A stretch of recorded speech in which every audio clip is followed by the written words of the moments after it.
This Betty Crocker Cake Mix ad from the 1950s highlights the fact that you add the eggs yourself. And by adding fresh eggs, you'll get a better cake. When you make a cake from a mix, which do you want?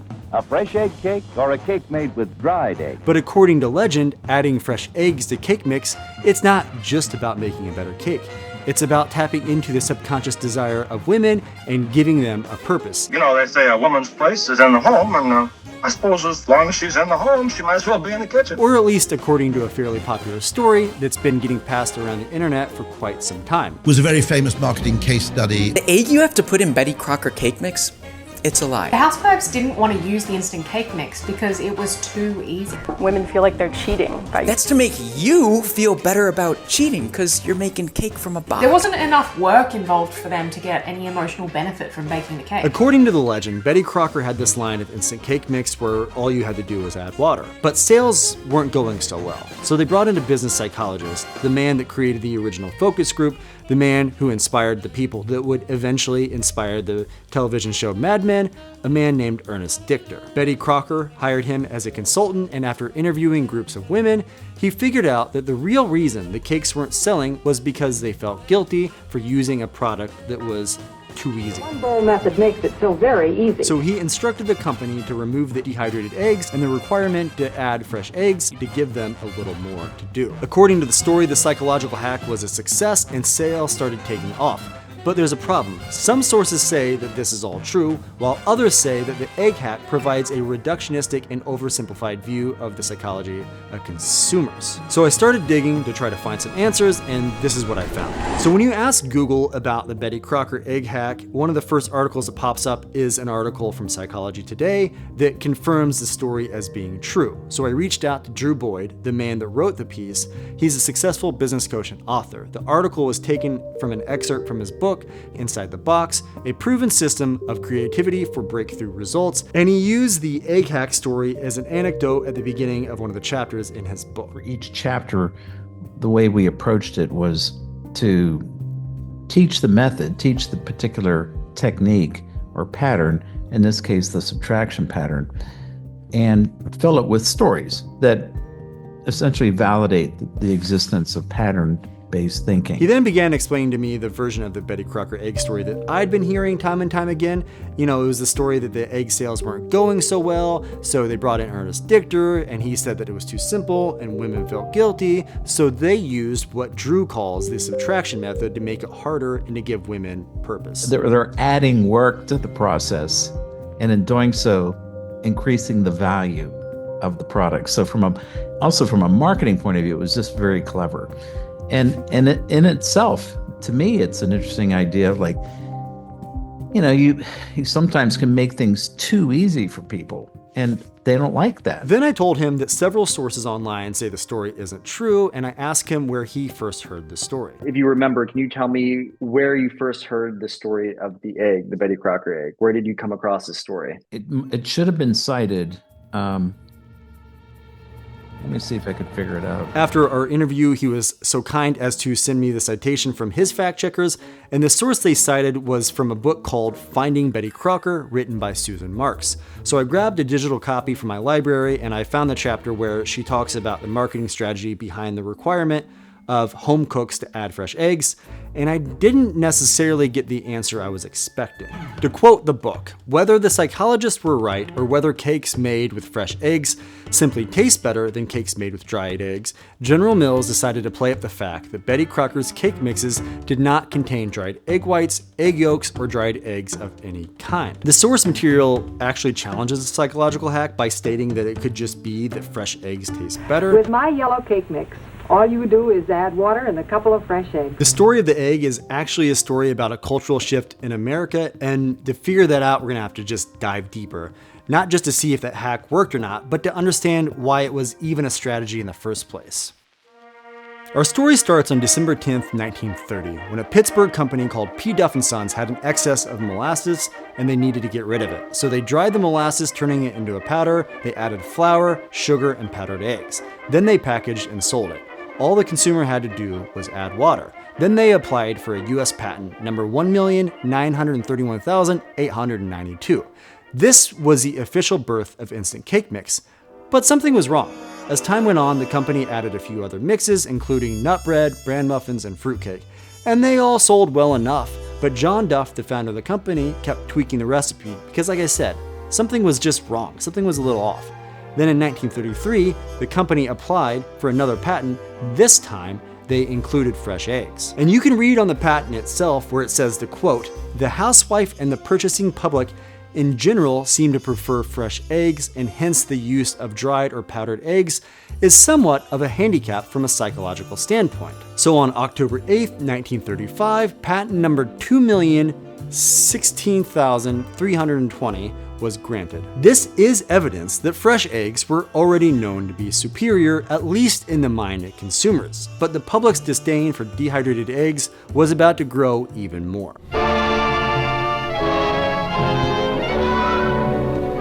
On December 8th, 1941, the day after Pearl Harbor was attacked, America entered the Second World War. There's obviously so much you could say about the war and its effects on American culture, but this is a video about eggs and cake mix. So there's just a few things you need to know going forward. The first thing is that women started working in factories to replace men. Isn't this pretty hot for you, Miss Spillane? Well, I hear it gets kind of hot around the kitchen stove, too. I never thought of that. Yes, and it gets pretty hot out there in the South Pacific. This shaped the American landscape forever because it caused a great deal of uncertainty and insecurity about gender roles in a post-war landscape. And then after the war, the men who were lucky enough to return home, they obviously wanted to return to work. So women were sent back home, but not everyone was happy about this. The toothpaste couldn't be put back into the tube. It's no wonder that in a relatively short amount of time after the Second World War, the second wave of feminism began. This movement was spearheaded by a number of leaders, but Betty Friedan is someone who we will talk about more in just a little bit. But most of them are working at low-paid, relatively low-skilled jobs, often in a dead end from professional advancement. Another consequence of the war was a boom in industrial techniques and production. The economy was doing quite well, and factories that had been busy building weapons, vehicles, other wartime equipment, and rations, they shifted their focus to consumer goods. This led to a rise in canned food, and according to an NPR article with an author named Laura Shapiro, author of the book Something from the Oven, marketers and big business started trying to convince women that cooking was a waste of time, and the American public started being pushed on, at times, really bizarre food. Some of the items they stuck, and fortunately for us, the others they faded into obscurity. Mayonnaise frosting on the top. I love mayonnaise frosting. And there's got some But cake, that's where women drew the line. The American layer cake has symbolized for many, many decades home and family and just the emotional heft of being the woman in the household. It's the cake that comes out for a birthday or an anniversary or a wedding or a party, and it's the cake that says, I am a woman, I love you, here it all is. Laura talks about the egg marketing in this interview, but she also mentions that you cannot overlook the fact that the removal of dehydrated eggs and the requirement to add fresh eggs probably just made better cakes. Those early cake mixes that were made with dried eggs were sort of horrible. They tasted of dried eggs. The later ones with the fresh eggs really did taste better. So you had this weird thing happening in history. You had an American landscape full of weird food, women that just left the workforce to be stay-at-home wives again, and soldiers returning home from battle that were having a mental health crisis, probably from eating all of the dehydrated eggs. In 1946, President Truman signed the National Mental Health Act. This was born out of the discovery by wartime psychoanalysts that millions of Americans who had been drafted suffered from hidden anxieties and fears. Truman considered this to be an invisible threat to society. Joking aside, this might seem crazy, but all of this was a perfect recipe for a marketing campaign designed to trick women into buying products. That's because a big part of the Mental Health Act relied heavily on the teachings that Anna Freud and psychoanalysis was starting to be seen as a solution for the mental health crisis in America. In the late 1940s, psychology guidance centers were set up throughout hundreds of American towns. They were staffed by psychiatrists who believed it was their duty to control the hidden forces inside the minds of millions of ordinary Americans. Betty White. Ladies and gentlemen, this is the moment. Freudian psychology was becoming mainstream, and well-intended doctors weren't the only people keen to the latest trends in well-being. Advertisers were starting to become aware of this ability to tap into the subconscious and the hidden desires of consumers. And probably one of the most famous businessmen to come out of this era was Ernest Dichter, the man behind the Betty Crocker egg strategy. Psychoanalysts were about to move into big business and use their techniques not just to create model citizens, but model consumers. Vance Packard was a social critic, and he published a book called Hidden Persuaders, which unfavorably pictured Ernest Dichter as someone who was manipulating people's consumption habits. When I started learning more about Ernest Dichter, I came across an unpublished biography called The Birth of a Salesman. In this 70-ish page book, I started learning what I would consider to be unsettling facts about a man who was a major driver of American culture in the 1950s.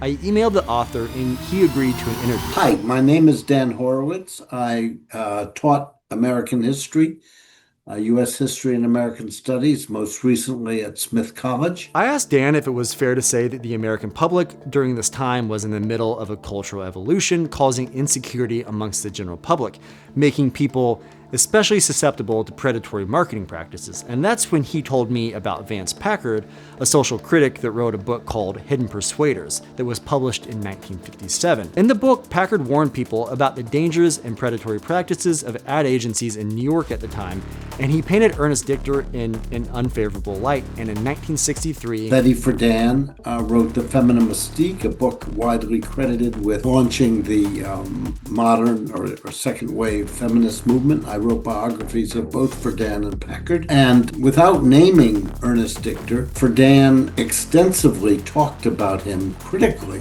very critically, focusing especially on the way in which he used motivational research to persuade women to consume certain kinds, mostly domestic goods. One of the most famous campaigns from Dichter was for Ivory soap. He believed that America was largely a Puritan nation that was so repressed sexually that bath time was the only time that they could feel themselves in a sensual way without feeling any shame or guilt. Yes!